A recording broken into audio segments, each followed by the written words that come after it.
My business tip today is really, really simple, but it's actually not for everybody. So if you're already doing this, kudos to you. I appreciate it. Everybody else appreciate it.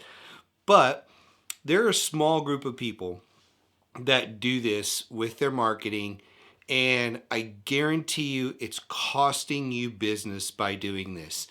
And that is you're using a free email service such as either Outlook, Gmail, Yahoo. Yes, there are some people still using AOL emails. I get those every now and then. And I guarantee you it's costing you business.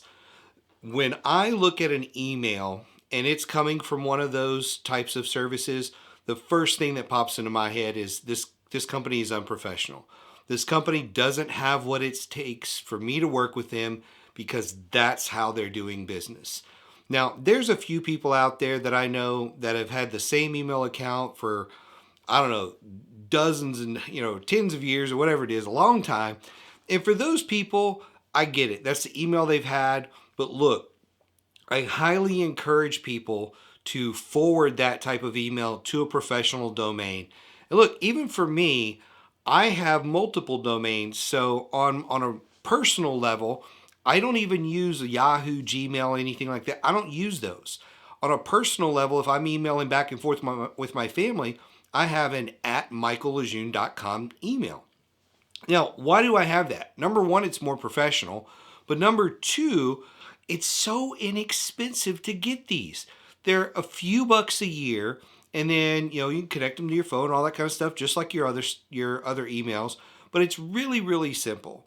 And so I want to encourage anybody that's still using one of those free email services to convert to a actual paid domain, yourcompanyname.com or something along those lines. Now look, if you're concerned about, well, we're doing a lot of marketing and I don't want to get our company URL banned. That's why I was doing this. I don't want it blacklisted, whatever you want to call it. That's why I'm using a Gmail or whatever. Just go buy another domain. You don't have to market with your corporate domain. You could use a different subdomain or something along those lines, or something else that describes your company, and it can still be a professional domain instead of a Gmail. Because look, I get probably anywhere from 1 to 2 dozen emails a week from people marketing to me. And the ones that I just mark as trash immediately are the ones that come from Gmail, Yahoo, and all that kind of stuff. I don't care if it's a legit offer. It gets marked that way because I don't know if somebody's trying to spam me and they said, oh, well, hey, there's this company, in the area and we're going to market roofing or lawn care or whatever, in the hopes that this guy tries to sign up or work with us and we'll get his money and then we'll never do the business. You never know. There's a lot of scams online these days.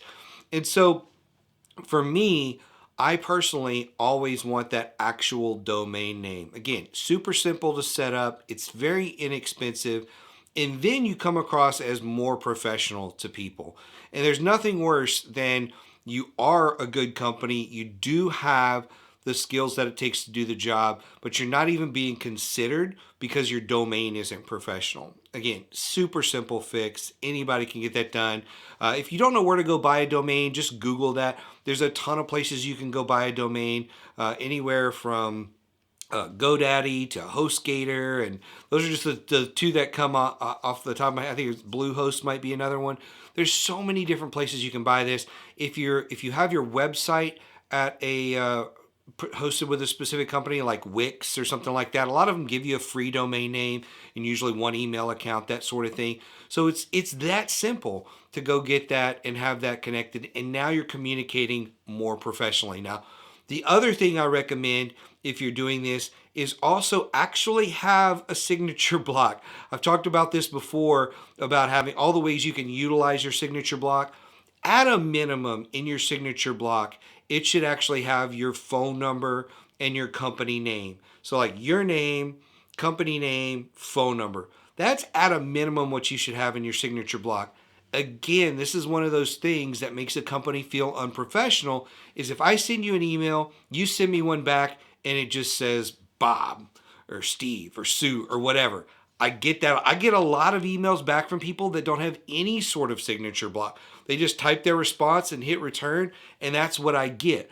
So when you're sending and receiving emails and replying to emails, there's a signature block that goes with each of those. So there's one that goes with sending, there's one that goes with replying. Make sure you fill those out. Again, it's so simple, but yet you come off as unprofessional if you don't have something this simple filled out for your business. So go get a professional domain, number one. Once you get your professional domain, put a signature block in there, even if it's just name, company, and phone number. If you have any questions about this or want to debate this with me, because I'm willing to debate this one all day long, you know how to reach me. We'll see you next time.